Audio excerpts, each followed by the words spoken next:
the off-roading, mudding, uphill trucking family car. We're talking about the Toyota 4Runner on this week's Toyota History Tuesday. We're gonna jump right into the history, and it's gonna take us back to 1984 when the first Toyota 4Runner would pop up.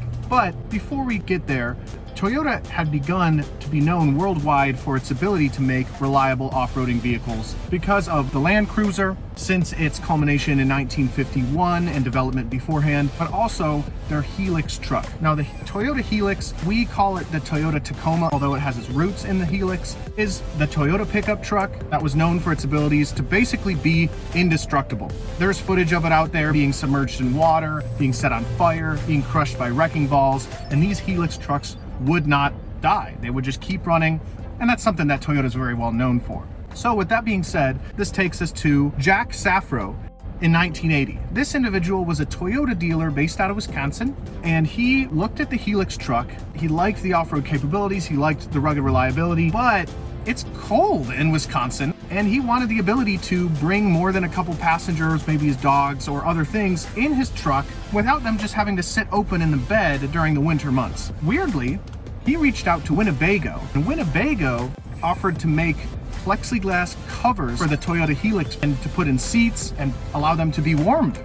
Jack Safro began selling these vehicles at his Toyota dealership, and he called them the Toyota Trekker. 1,500 of these vehicles sold, and that might not seem like that many, but that was 100% of this Winnebago Toyota Helix combo that were made. So every single one of them sold. They sold out. They sold so well, and they created such a buzz that Akio Toyoda of the Toyota Corporation caught wind of it, and he flew over to Wisconsin to take a look at these Toyota Trekkers. That's the roots of the 4Runner. In 1984, the first Toyota 4Runners rolled off the lot in production. They were very, very similar to the Toyota Trekker that Jack Safro sort of came up with and developed. They had a truck Helix body with a fiberglass canopy over the bed that allowed for more space, and the idea was that it would be a truck that had a cover to it. It had a solid front axle initially, it had an inline-4 engine, and it was referred to as the Helix Surf in Japan. They were kind of slow, but they were super capable off-road. They could handle rocks, mud, snow, sand, and pretty much anything you could think of, swamp. So in 1986, the live front axle, or the solid front axle, was changed to a high-track independent front suspension, which gave it a little bit more of a comfortable ride on-road and complemented its off-road capabilities. This kind of created a labeling problem, as the term sports utility vehicle was just extremely new. Arguably, it could have come from the Toyota 4Runner, although many people say it came from the 1984 Jeep Cherokee. But there's this new class of vehicles, the sports utility vehicle, that are entering the scene, ideally made for providing a lot of utility, off-roading, rugged, large-size vehicles that were different than a truck because of being enclosed or those sorts of things. Now, many 4Runner owners of today, not incorrectly, will label their 4Runner as a truck rather than a sports utility vehicle. You see where that comes from, especially from the origin of this vehicle. In 1987, a more powerful engine was put in, but in 1989, the second generation of the Toyota 4Runner would be debuted. It was given a style update. It had no more fiberglass canopy covering on it, but rather actually had a real metal roof that was more durable and provided more strength to the vehicle. After looking to some issues regarding safety features and crash test ratings, Toyota started a 5-year plan to totally redesign and update the Toyota 4Runner, which led to the third generation of the vehicle. Greatly improved safety, there was a restyling of the vehicle, more cargo space, and actually started leaning a little bit more towards a luxury interior, maybe giving a nod to the Land Cruiser, the luxury off-roading type vehicles. This third generation 4Runner was now its own design. It wasn't off of the Helix pickup truck, it was the 4Runner from start to finish. In 1999, there would be a limited and a Highlander option that would be introduced. That Highlander should sound familiar. The limited to be more of an on-road focus and the Highlander to be more of an off-road focused vehicle. In 2003, the fourth generation 4Runner would be debuted, and it received a new label, this mid-sized semi-luxury SUV with off-road capability. So that's a nod towards the Land Cruiser, which was a full-size SUV with full luxury and off-road capabilities. They were durable, they were functional, and they had their luxurious interior. So when you're climbing up a rock bank somewhere in Colorado or something like that, you could have this nice interior and be comfortable while doing so. This fourth generation had the option of a V6 engine or even a V8 powerful engine rather than the 4-cylinder that existed beforehand. And the label of the sports utility vehicle had now changed. It was no longer this specific sports utility off-roading capable rugged vehicles that were large sized. It was now just referring to any kind of large car. It didn't have to be body on frame. You know, when you think of something like a crossover is now also considered an SUV most of the time.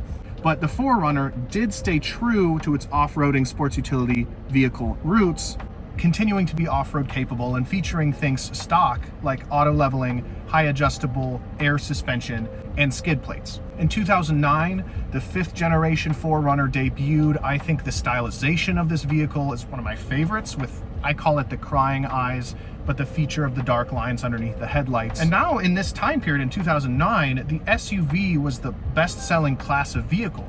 But the 4Runner still didn't reject its off-road capability roots. It stuck to being a traditional SUV, as it still was super reliable and off-road capable. And that's the generation of 4Runner that we have today.